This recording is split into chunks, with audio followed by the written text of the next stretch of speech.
Next, sa part 21 naman tayo. Naituro ko na sa iyo kapag ito na mga ito ay kapag babangga sila sa 15 kaletrang ito.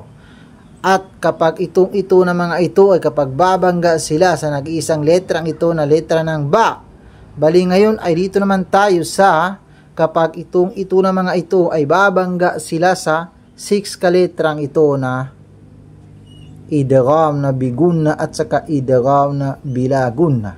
Yan. Pero bago yan ay lilinawin ko na ito pang clarification ba.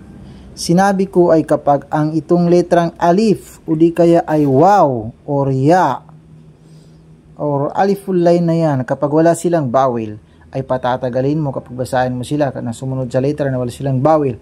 Kapag hindi sadda at walang suko yung babanggain nila na letra. Bali, pero may pero pa rin. Lalo na itong alif at saka waw. Kapag meron kang makita sa taas nila na bilog, yan, ay kahit hindi pa yan, kahit hindi pa sadda ang kanilang babanggain na letra, kahit may bawel pa, kahit di sadda at di sukun, ay hindi mo rin magagamit silang patagalin. Iwan mo na lang sila, isipin mo na wala ito kapag meron kang makitang ganyan. At buksan natin dito sa Quran. Ito yung sabi ko. Dito sa wala ana abidum ma'abadtum. Itong alip ng nun na ito, itong alip niya ay may bilog.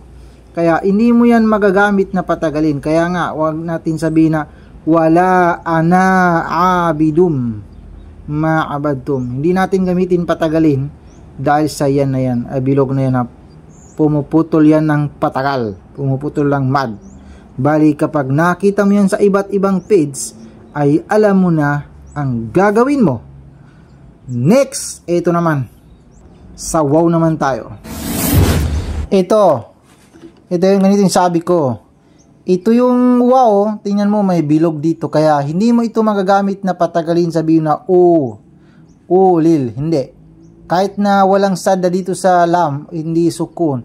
Dahil sa mayroon bilog ay kagaya ito ng ulaika. Ang ulaika ay sinabi ko na lagi na ulit. Ganito rin makita mo, wow, may bilog. Kaya hindi mo masasabi na ulaika. Iwan mo ang wow. Kaya ganito rin. Basta ito ang palatandaan mo na hindi mo magagamit maliban sa babangga ng sada at sukun ay kapag meron bilog. Kaya ito ay wag mong patagali. Ito ay sabihin mo lang na ulil aidi wal absar. Ulil, diretso ka na ulil aidi wal absar. Bali, kapag nakita mo yan sa iba't ibang page ay alam mo na ang gagawin mo. Bali, balik tayo dito sa ito na mga ito na sabi ko na kapag sila ay babangga sa 6 kaletrang ito na delete na ya, nun, ito ay lam. Ito ang tinatawag na idgham, huruful idgham, bigun na at saka bilagun na. Bali, kapag ito na mga ito ay babangga sa kahit saan sa mga ito, ay ang gagawin mo ay una, may standby ka rin ng saglit dito sa kanila. May standby ka ng saglit, ganun lang. Itong meme ay meron ka makitang ganyan. At saka dito sa nun. Itong wow at saka ya ay wala kang makikita pero gagamitan mo talaga. Bali ganun pa rin. Ito yung sabi ko na mga tanwin ay hindi magagamit ang ending nila na nun. Ganun din kapag ang nun ay mawawala ang nun na yan kapag babangga sa kahit saan sa mga ito. Bali, dito ay may standby ka ng saglit pero dito sa lam at saka ra ay hindi ka may standby. Magamit mo lang ang sada at saka ra ay okay na yun. Huwag kang magtambay dito patagalin. Bali, tingnan natin dito kay malapit na kay tumawag na ng adan. Ito, tingnan natin halimbawa sa Quran ha. Siya ko salor pa ka kaya pabagabangan na diak pong baganda ka sa ta. Kana ba masaran ko ba? Patawasan ko muna. Ito, dito tayo sa ito ay tanwin. Ang binangga niya ay lam. Balitin mo may sada. Ito ay nasa bilagun na. Bali basahin mo ito nang mamasabi mo na khairal lahum. Huwag mong sabihin na khairal lahum. Huwag kang magtambay dito. Okay lang na magamit mo ang sadda ay okay na. Basta huwag kang magtambay kapag lam at saka ra. Tingnan mo dito sa, dito rin, ganun din ito, wallahu ghafurur rahim. Tanwin din na bumangga ng ra. Yan. Huwag mo sabihin na ghafurur rahim. Kapag lam at saka ra ay bilago na. Huwag mo tambay. Dito naman sa nun ay ra ang binangga niya, ganun pa rin. Mawawala rin itong ending niyan. Itong nun ay wala. Huwag mong gamitin yan. Kaya sabihin mo na ar-ra'ahu istaghna. Yan, mawawala na ang nun. Bali, ganyan yan. Next, dito naman tayo sa apat na ito na sabi ko na mas tambay tayo ng saglit dito sa mim, waw, ya, nun. Ito ang tinatawag na bigun kapag ganito. Mayroon niyang ganyan. Dito sa nun, ganyan. Itong waw at saka ya, wala. Pero gagamitan mo talaga. Bali, tingnan natin dito sa Quran. Hanapin natin dito kung meron ba dito.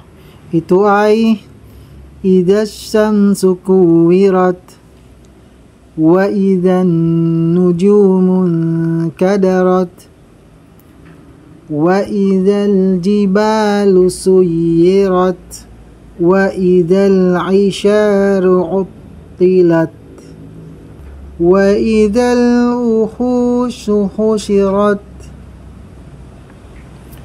wa idha al-biharu sujjirat wa idha an-nufusu zuwijat wa idha al-maw'udatu su'ilat bi ayyi dhanbin qutilat wa idha as-suhufu nushirat wa idha as-samaa'u qushitat wa idhal jahimu su'irat wa idhal jannatu uzlifat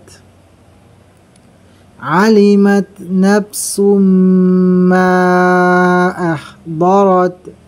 Ito, tanwin na bumanga ng mim. Tingnan mo. Hindi mo magagamit ang ending niya na nun. Yan. Kaya napaliwanag ko na ito sa mga naunang part. Alimat nafsum ma ahdarat. Yan, mas tami ka ng saglit dito. Fala uqsimu bil khunnas al jawaril kunnas wal layli idha as'as was subhi idha tanaffas innahu laqawlu rasulin karim dhi quwwatin 'inda dhil 'arsyi makin muta'in thumma amin wa ma sahibukum bimajnun wa laqad ra'ahu bil ufuqil mubin wa ma huwa 'alal ghaibi bidanin wa ma huwa biqawli syaitanir rajim. Ito ay nasa bilagon na ito. Fa ayna tadhhabuna in huwa illa dhikrul lil alamin. Ganun pa rin ito, nasa bilagon na pa rin, tanwin na bumanga ng lam. Pareho sila lang ito, ra. Liman sya'a minkum ay yastaqim. Ito, nun na bumangga ng, atras natin. Ito ay nun, ang babanggain niya, ang binangga niya dito ay ya. Tingin mo, walang sadda dito pero gamitan mo. Mas tambi ka dito.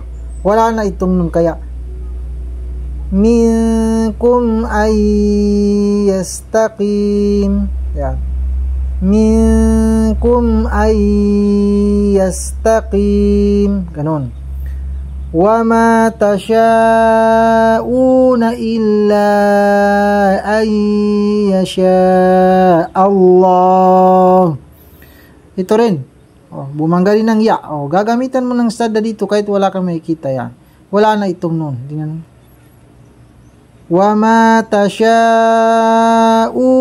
illa an yasha Allah. Illa an yasha Allahu Rabbul Alamin.